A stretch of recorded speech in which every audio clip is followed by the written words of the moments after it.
Thank you, Maria. She did a wonderful job. I guess she needed her 10 minutes.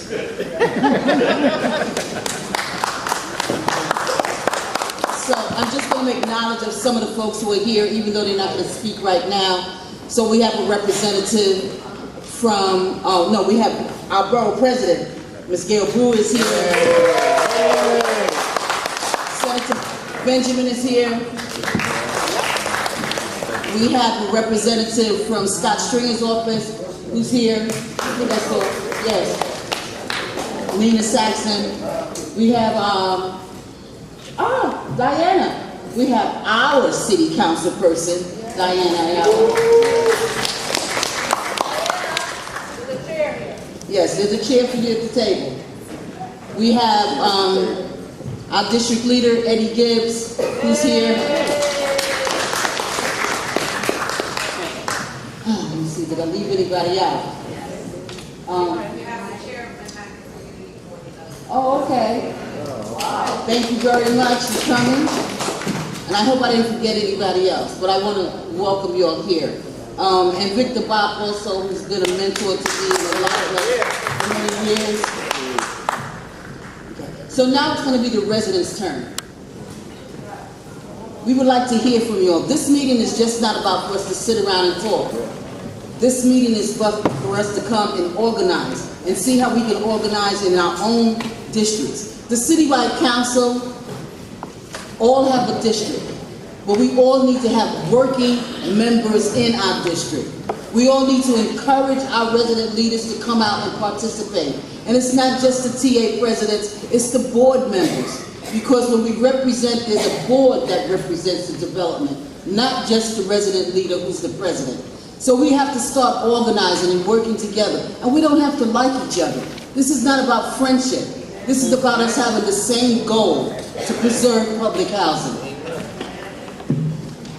So I'm going to ask residents to come up and speak on, I don't know how many people were able to read the letter, but to come and talk about your viewpoint or the most important things or action that we need to take to improve public housing.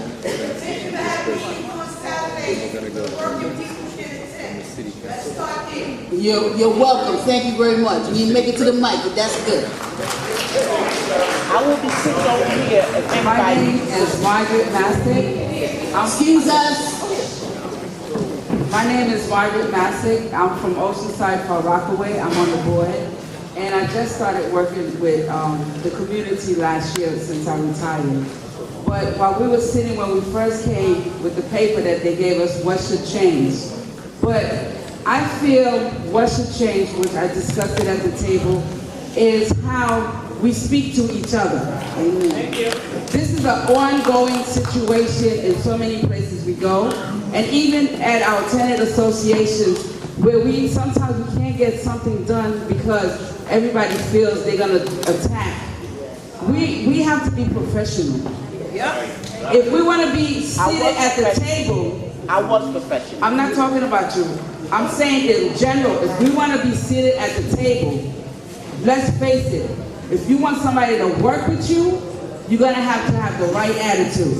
Because otherwise they do not want to work with you, and then they can use their power to get vengeance on you and the community because they don't like you. Then you can say certain things without being ugly. And this is the thing that even I was contemplating, should I even run for the next term? Because I was appointed, so it was just like a few months to go. Because all this animalistic attitude is very emotional, and not everybody can deal with it. You know, because when you look at businesses, you know they're not talking like that with each other. Oh, because I know she's not talking about me. You know, when you look at businesses, when you see their meetings, you know everybody's behaving themselves. Because if we want things done, we want to be respected, we have to behave with respect.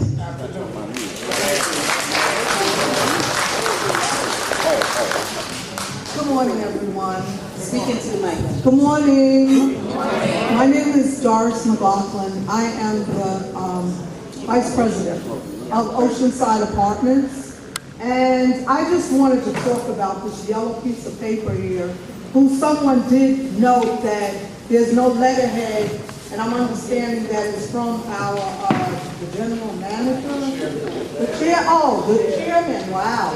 Okay, so here we go. All right, so my thing was, let's see, 1, 2, 3, 4. If you look at the 4th paragraph, where he said something to the effect of, despite these challenges, we are steadfast and resolute in our commitment to serving public housing residents, many of whom proudly work right here at NYCHA. So I have a quorum issue with that right there. Because when I read that, what I'm hearing is that he wants to serve the people who work in NYCHA, who live in public housing, but they work in NYCHA. So then going on down, I'm looking at this, let's see, 1, 2, 3, 4, 5, 6. We have made measurable progress over the last 4 years. We've reduced crime throughout the authority, which is good. We've placed thousands of residents with jobs. I outlined that because how is it that a resident will have a job to live what? In a mold-infested apartment that is falling down upon them. So, I mean, it's good that you're giving us jobs. But what I'm saying is if you're gonna give us jobs, at least fix the apartment that we are paying rent from the job that we received. We've made essential upgrades to 386 rules. Good. Not just on time, but ahead of schedule. All right. Still, there's more work to be done, and it must be done together with support from us. With support from us and our staff. I mean, we're the Resident Association presidents. I don't see the support. I do not see the support from NYCHA at all. When we go to meetings with NYCHA, I'm not finding that we are being supported. Uplifting hundreds of thousands of New Yorkers, hundreds of thousands of New Yorkers are being uplifted, but not public housing residents. What about public housing residents? We need to be uplifted by NYCHA doing the work that they're getting paid to do. Thank you.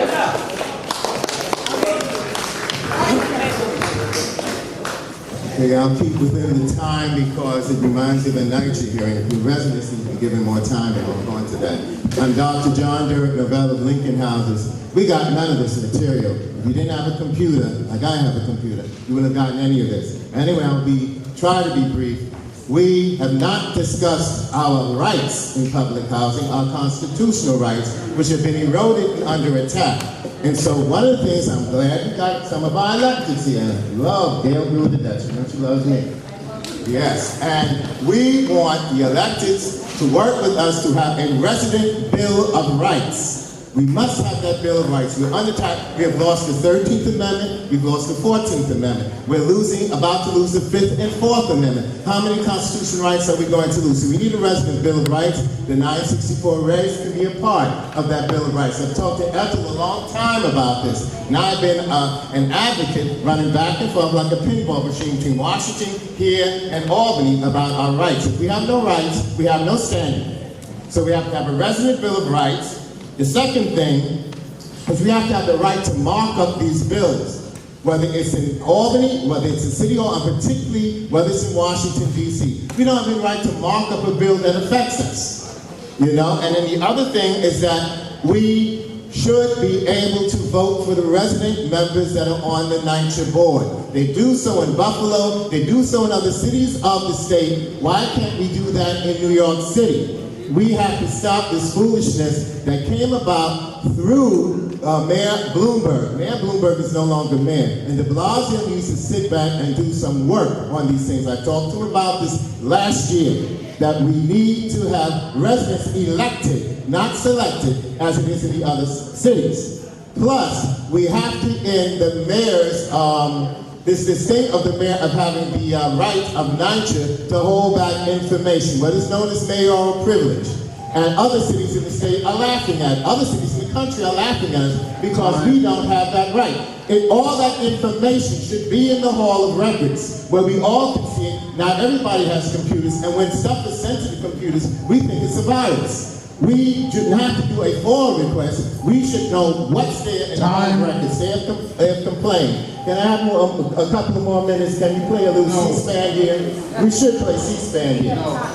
But these are things that we need to fight for, our constitutional rights. They got this business about making us sign things about smoking and stuff, but these are our homes. I can't stand the smoke, but still, you can't have illegal search and seizure in our houses. We need to end I can speak loud, you can turn off whatever you damn well please. We need to stop the Power to the people. We need to stop the business of the community service that takes away our rights as citizens. And I will not obey any rules or the flag or anything of this country until our constitutional rights are restored. I'm finished. You can have the mic. Go ahead, brother. A black man. That's right. I want to make an announcement that we are not trying to disrespect any presidents who have been invited here such at an early time. What it is that we are on a very short timing period for the allocation of the community center. So let's understand that the community center is at jeopardy. So we don't want to lose the community center space for one little bit of time we do that. So that's why everybody has been given a short time to speak. That's all. We will go on and on and on with them. This is not going to stop here. We wanted to bring it to the attention of the world as to what we are going. Go ahead, sir. I'm Raymond B. Normando. Take out your pens and pencils because I want you to go to my website, queensbridge.us. Also, lying.NYCHA.us. NYCHA lies left and right. At Queensbridge houses, 39% of the lobby doors don't lock. Yet NYCHA told me in writing they all work. 66% of the intercoms don't work. And they went out of order mysteriously within about 1 year's time in an area ranging from 21st Street to Vernon Boulevard. I suspect they were sabotaged to generate a new contract. Why? Well, the contractor makes money, and I suspect people within the Housing Authority make money too. In the 1980s, 1,000 bathrooms were installed at Queensbridge houses. The contractor was Arc Plumbing. The salesman was John Gotti.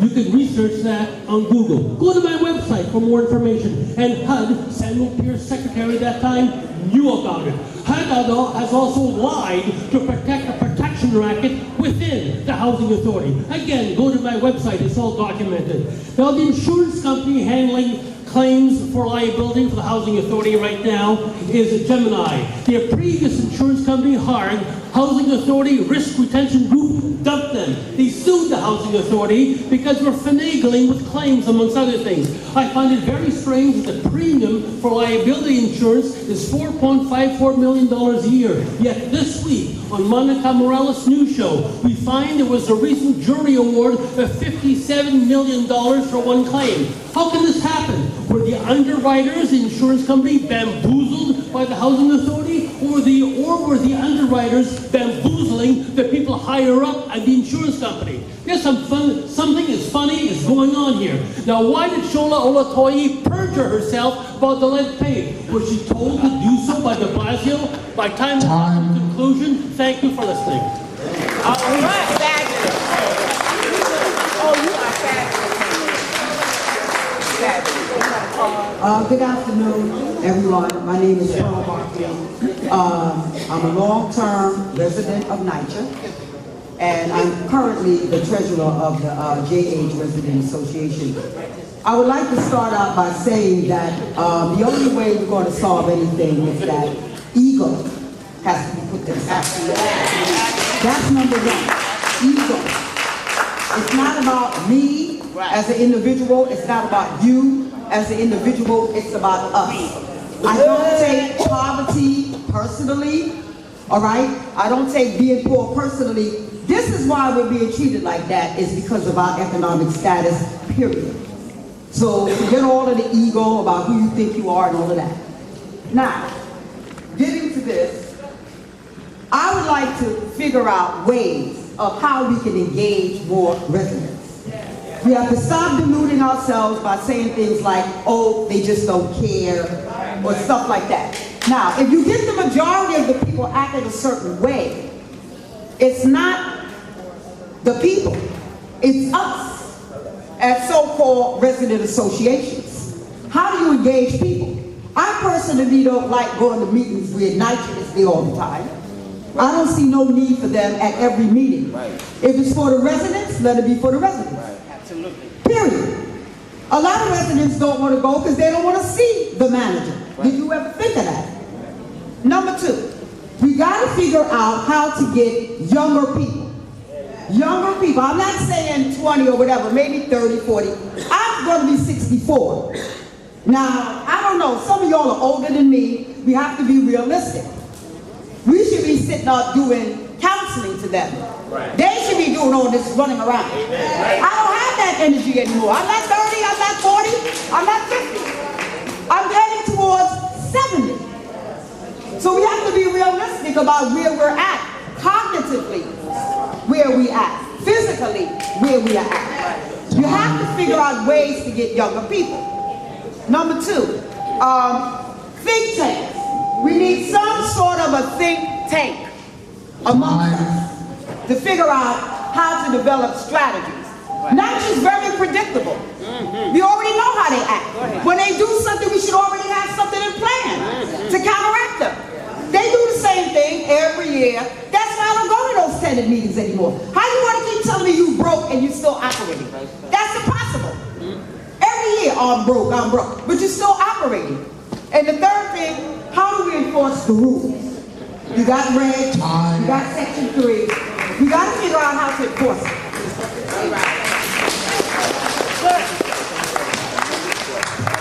I would like to repeat myself.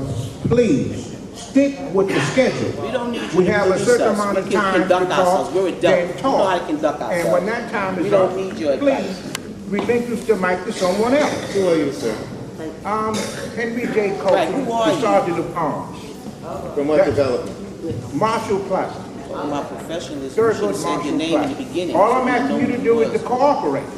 And this is why we haven't gotten anything No, yet. that ain't why. Because nobody wants to That's not why. cooperate. That ain't why. So we need more time, then you write letters. No. No, you send letters, listen here. I guarantee That's why I'm you, here. if you have major problems, you write the letter to the board of presidents. And then we'll deal with it. We don't have a board of presidents in Manhattan South, sir. Next person, let everybody speak. Good morning, all. I am the newly elected president of Taft Houses. You go, girl. A young person.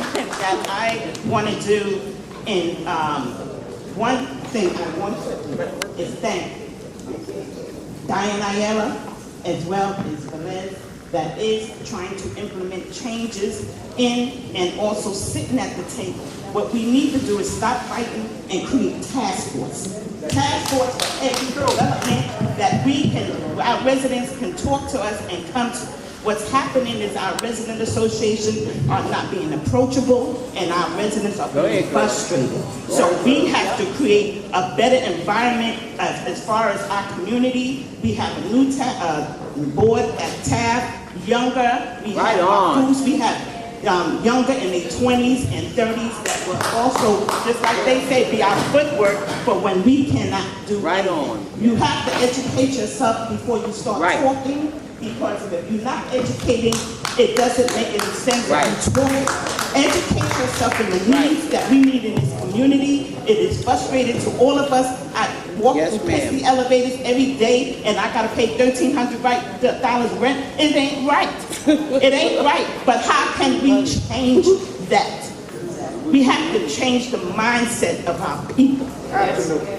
So with that being said, please create a task force.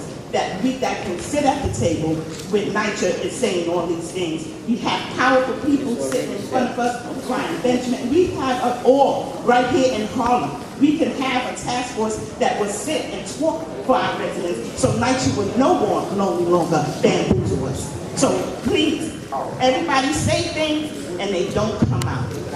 You don't come out. So guess what? Make sure the next meeting that they have, you bring a person out with you. How about that?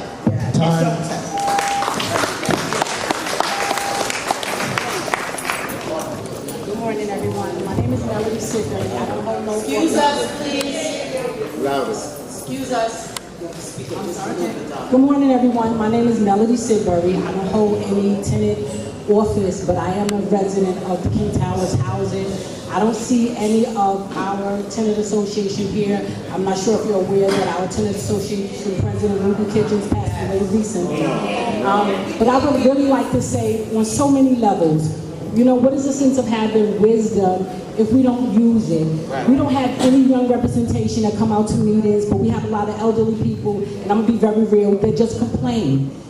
We have neighbors, we pass the elevator up and down with these people every day, and if you offer them $1,000 to tell you their name, they lose because they don't even know you. I know your face, but I don't know you. We've lost a sense of community. I would say to every Christian, get on your knees and begin to pray, because how else are we going to bridge the gap between what's needed and what we currently have? But also, I would like to make a suggestion. You know, there's a Department of Social Service connected to NYCHA. I would like to see them brought closer to the developments. You got to travel all the way downtown to see 1-5 office with all of these people. And the reality is that we have needs. There's a program called Clean Slate that runs throughout the city, occasionally from the district attorney's office, where they like erase your little infractions that you have. We need to begin to have some of those things. These young single parents that's having a hard time need to have somebody that they could talk to without feeling like, oh, are you going to call ACS, or what's going to happen to me? We have to go back to being the beloved of the community.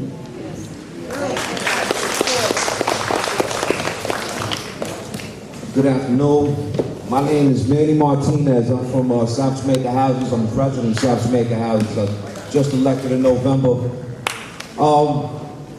In regards to what's going on today, in regards to the agenda, Section 3, 964.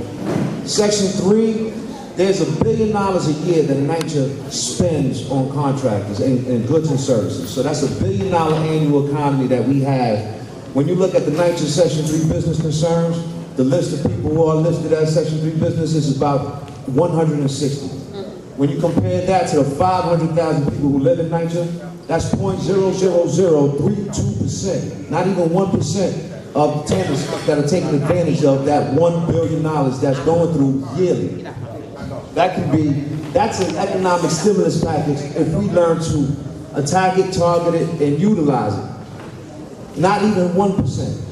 When we look at the 964s, enforcement on the 964s is actually calling out the managers and bringing it to the local officials, making sure that you have everyone around you acknowledging what's happening. Exposure is NYCHA's weakness. When you see something on the news, next thing you know, NYCHA's giving out $200 million. They didn't have any money for the heat. But then when in the Bronx, when the 14-year-old, her father died, de Blasio had $200 million for the heat. First he came out with $13 million 2 days, in 2 weeks he had $200 million. Now with this settlement, which is $1.2 billion, and you'll see $2 billion and 2 point something, but it's $1.2 billion that's going to lead, mold, elevators and boilers. There's another $4 billion in there, which is going to RAD, and they're about to convert 21 more developments. See, now when you go to RAD, they're privatizing our developments. They say, no, it's not private. They use the public-private partnership, and they use all these other semantics. But the truth is that once a development is under RAD and has new management, they're off the NYCHA portfolio. Time. Thank you.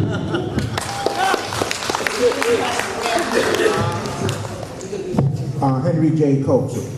You know, NYCHA have gotten to the stage now where we can put our own mayor in the office.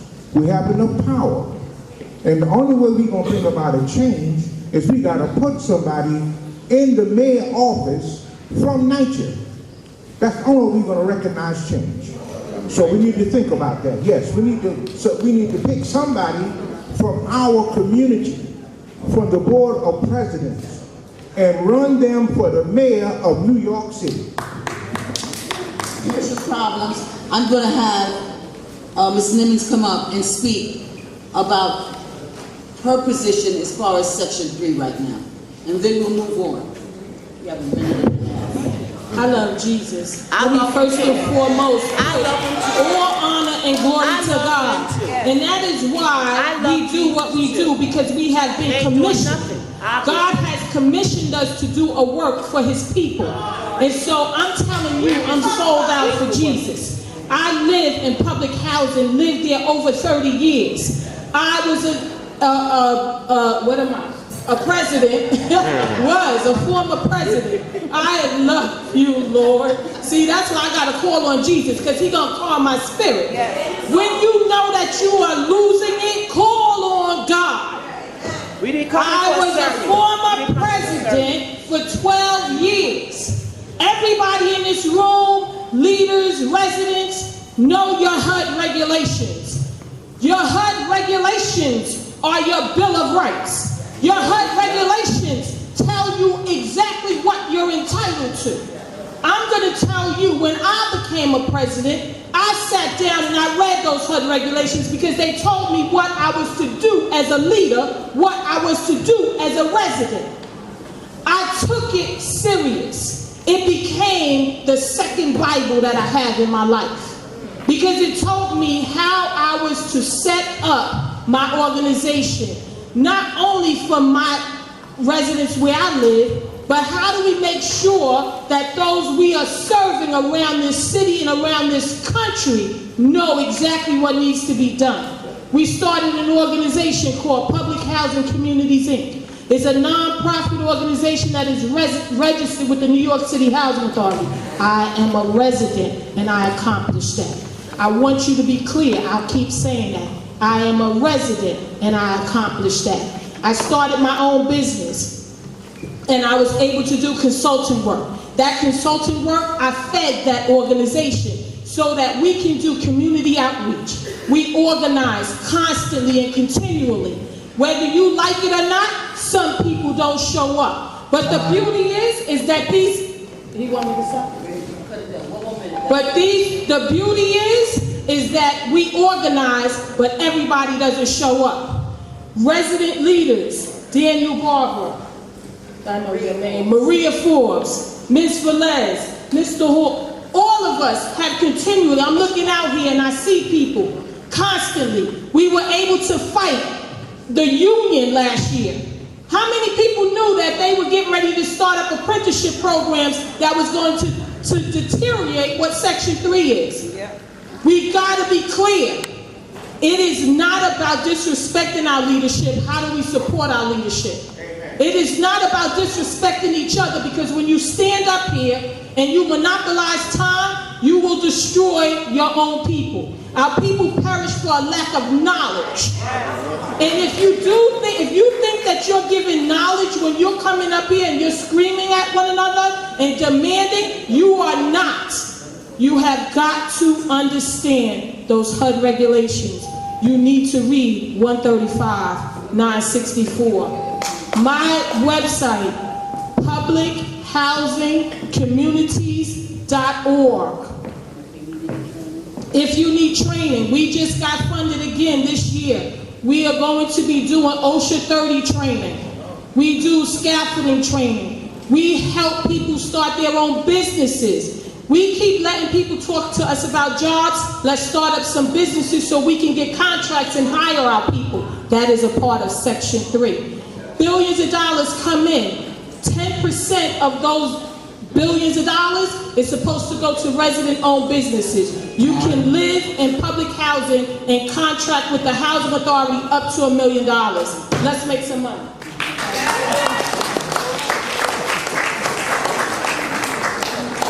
Thank you very much.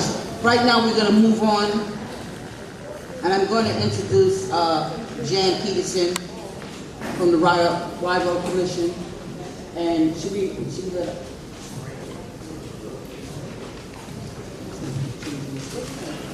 I think one of the things that people probably are not aware is that I'm Jack Peterson about Neighborhood Women and the Wairau Commission. We have supported and worked with public housing leaders in Williamsburg and East Harlem, Lower East Side for the last 40 years of my life. And we have linked the housing people here, Maria Forbes that you heard before, Ethel, have all been part of international meetings because there is a world of people out there fighting for low-income housing and secure housing all over the world that can also be an ally and support to what's happening here. And we're very fortunate today to have the brand new, and I said brand new executive director, and somebody just took away the exact title right out of my hand that I had, of UN Habitat, Mamouna Mohammed Sharif, and I keep probably saying that still wrong, who is the Undersecretary and General Executive Director of the United Nations UN Habitat. And that is the agency that is in Nairobi, Kenya, that deals with housing in cities. And right now she and how many people are international that are here in this room? We have Mexico, Malaysia, Jamaica, Kenya, Brazil, any other country? Canada, Colombia, okay, Egypt. So you have a group of international people here because they are in support of your struggles to obtain and be treated properly and have proper roles in running your own housing. And I'm going to bring up, so that's why they're here. We're not here because we know there's chicken afterwards. We know there's some food, but we have long time been part of, I've been in this center many times. So I'd like to bring up Ms. Mohammed Sharif to the podium. And she is brand new. In fact, she started in February. And Maria Forbes, as you have seen, has now taken the global stage for the last year and has worked on this effort because she's trying to bridge the link. And there's other people in the room like Joe Shekla, who works on land and property and housing rights around the world, and you'll hear more from them later. And they stayed and listened. I just want to say is that we purposely set up today that the people, and that's the political leaders too, which we're very happy of the time, is that we wanted to make sure that the people that spoke first and had their voice were the public housing tenant leaders.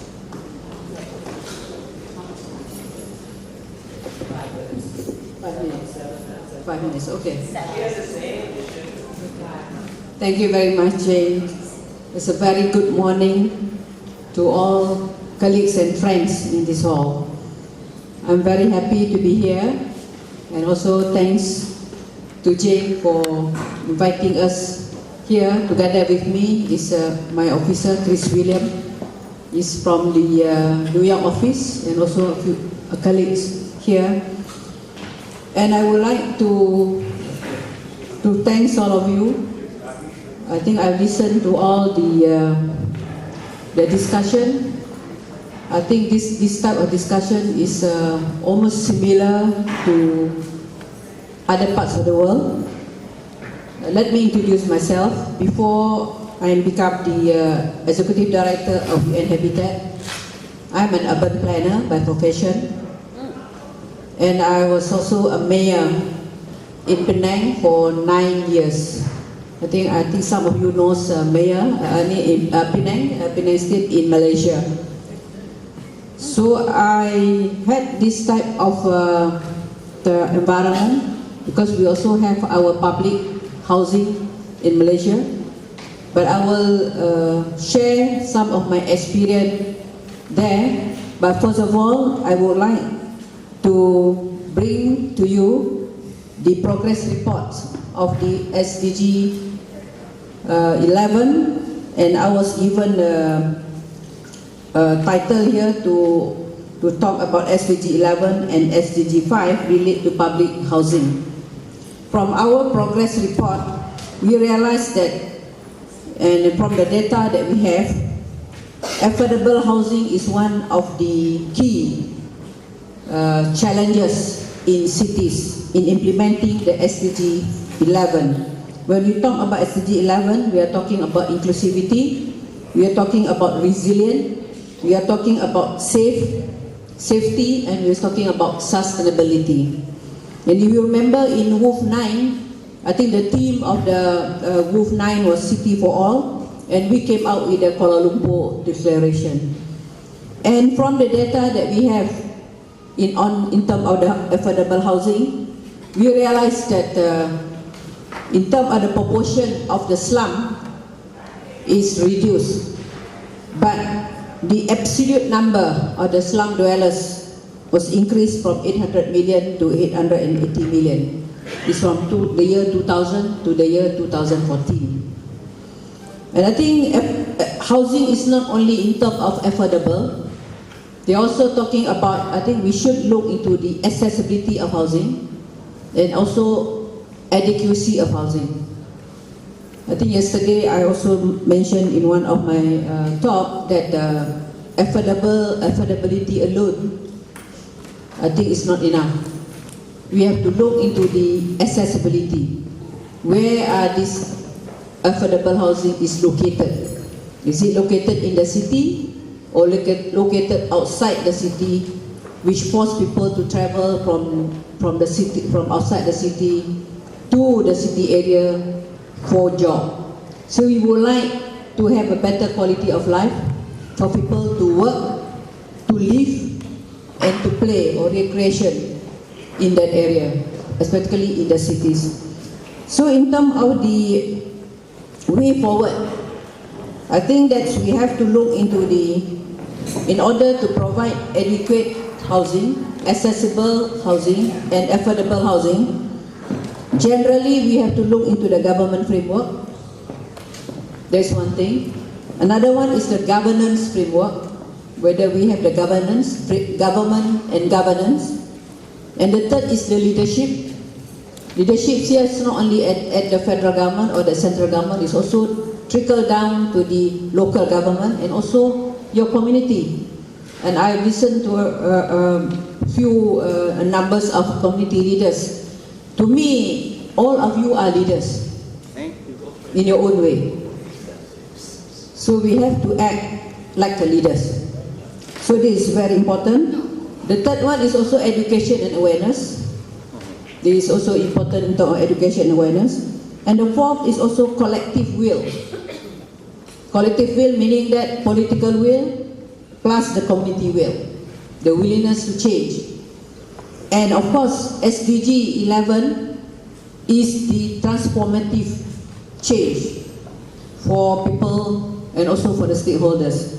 But I believe that change will start from, I think it was mentioned just now, change will start from ourselves, individual. Then we change our own family, our own family members. Then we change our community, our friends. Then we become our community leaders. Then only we can change the nations. We cannot expect other people to change, but we don't change ourselves. I'm also talking to myself, reminding myself. We cannot ask people to do things that we want things to be done, but not ourselves. So in order to have a transformative change, we ourselves have to change. Then our immediate families, our children, our husband, the spouse, the aunties and the uncle, and then the community, and then the nations. This one I would like to also look into the what that we can, as a UN Habitat, we would give the expertise and advice to the countries or the cities to have the integrated, holistic, sustainable development plan. We cannot take city issues in isolation. We have to take it comprehensively and all in holistic, integrated manner. We cannot look at issues of housing independent of mobility or transportation, independent of workplace. I think we have to look into the integrated, holistic, sustainable development plan. And this plan is not only the plan, and how we can translate it into program and also into action and implementation. So this is very important for us to look into that. And I also would like, I think I agree that you have to form a task force. I had an experience, finish earlier. I have an experience as a mayor. I just want to share with you. I've finished my time. Yeah? So I think I have to respect your rules and regulations. But if you want to know more, you can come to me afterwards. Thank you very much.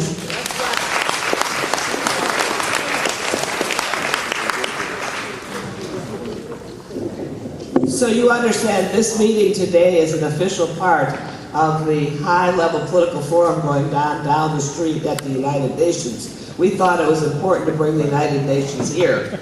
And so this is an official meeting of that. And that means, and all these struggles, you're going to hear a little bit more on. We are now bringing in 2 speakers before we go back to where we were before. We're bringing in 2 speakers who are representing what people on the ground and what they're doing in other countries. So you see that what you're doing, and that's what she said, organizing, is that if people aren't organized and you don't use that power, you have so much power here. And I don't know if everybody realizes that's international. All these public housing leaders are elected by their tenant associations. They have constituents. They're like the political leaders that are up here, they're elected. So I think it's important to know you all have constituency. So Violet Shabuzi from the Wairo Commission, who our organization just changed from being kind of a network-run international organization, we're in over 50 countries, to a grassroots-run organization, and the people just elected. I got thrown out, I was chair, no longer chair, and Violet was elected unanimously by women from all over the world that came to Kuala Lumpur in Malaysia. And she is from Kenya, she's a grassroots leader, and she's worked on land and property, HIV and AIDS, and other things. You have, as we are seeing, 5 minutes. Thank you so much. It's my pleasure to really be here and hear the struggles that you are going through to ensure that you are getting access to your land rights and also jobs. As Wairo Commission, we are a global movement, and we have joined other organizations in ensuring that we are pursuing the SDG 11 and pursuing the right to the city, which is a very important aspect for the citizens. Sustainable Development Goals 11.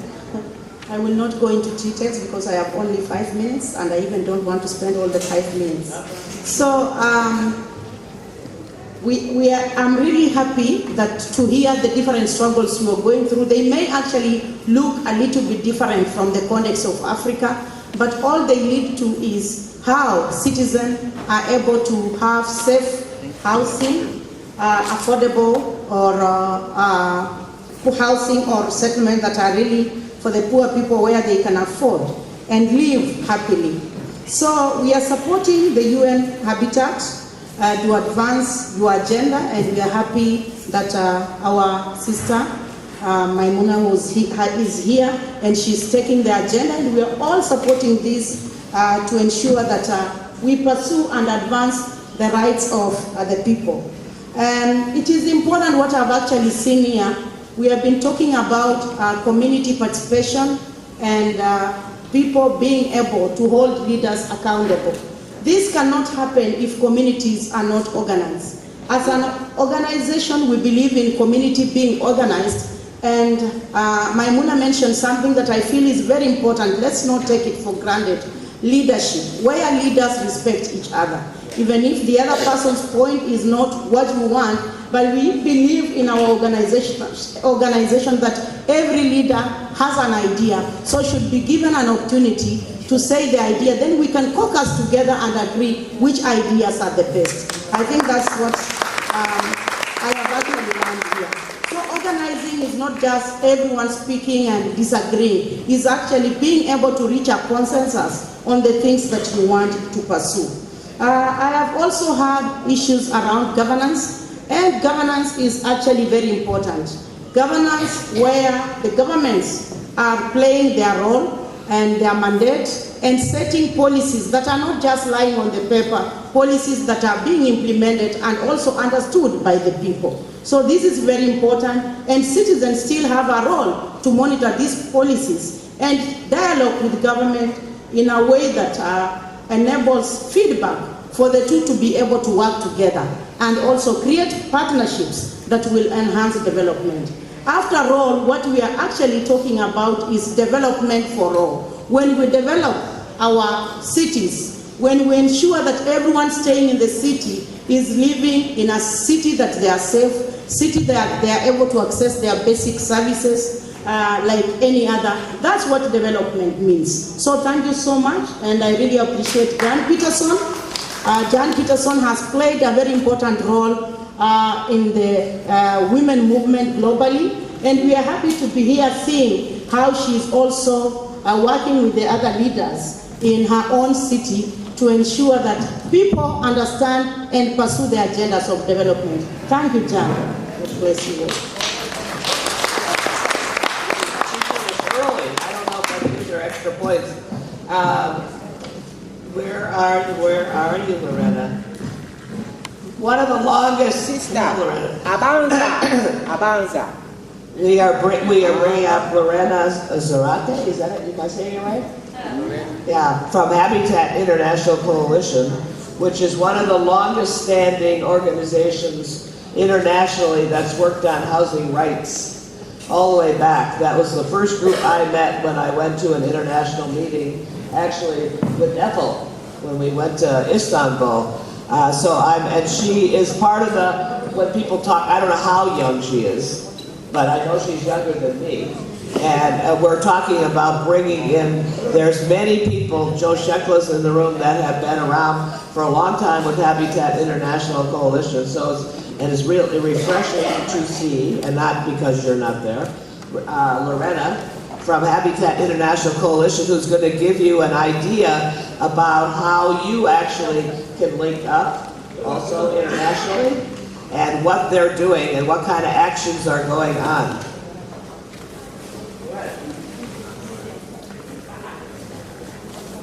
Thank you very much. Good morning, everyone. Hola. Buenos dias. It's an honor and a pleasure to be here. Thank you very much for the opportunity to share this public hearing, this very important event with you all, to bring you basically a message of support and solidarity from different countries in the world. Here we have some representatives already raised their hands, but let me tell you, there are communities, organizations all around the world, everywhere, in every region, rich countries, poor countries, organizing, fighting for the rights, everywhere. And let's be clear, housing is not just a need, it's not just a basic human need. Housing is a human right. Yes. Let's be clear about that.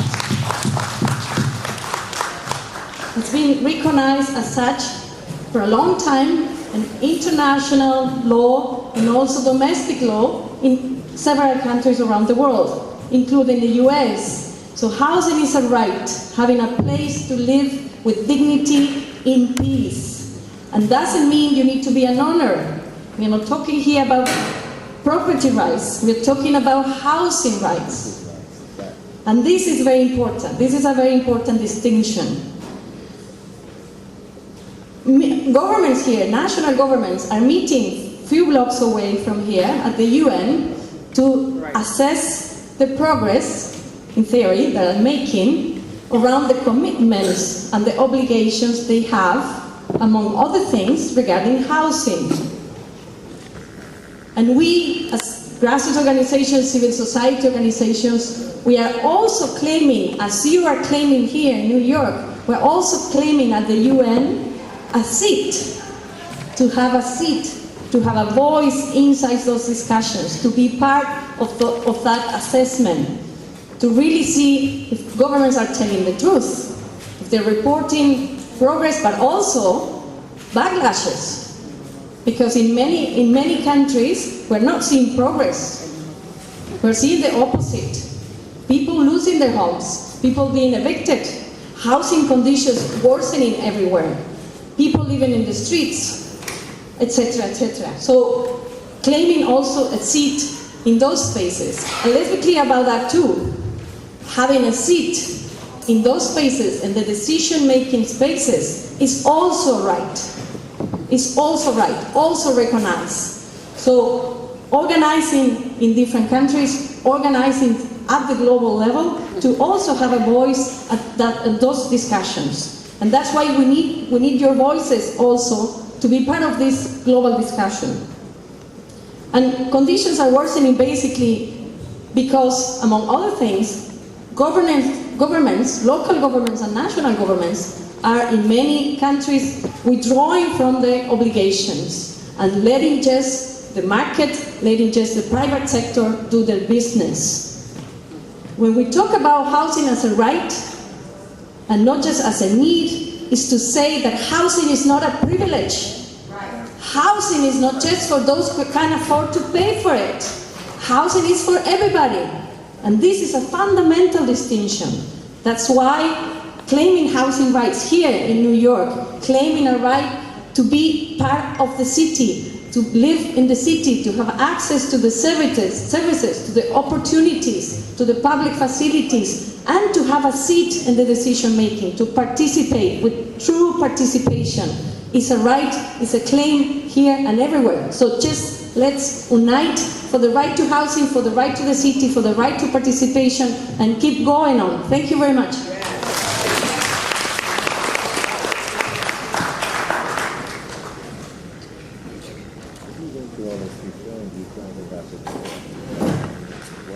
Thank you very much. I hope we've gotten some information and we've learned something. Now comes the exciting time of our meeting. We're going to have our elected officials speak.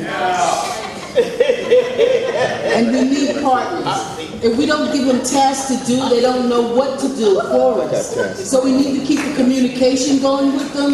We need to help them to help us. So I'm going to introduce right now our wonderful borough president. Yay, yay, yes, yes, yes.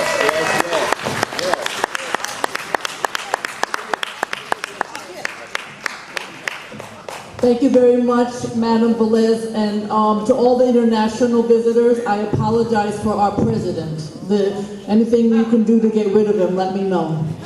So I am honored to be here today. I want to try to respond to the letter, but the letter has no date and it has no, it doesn't say anything. So I'm going to try to talk about a couple of other issues. First of all, we have in our office the only storefront.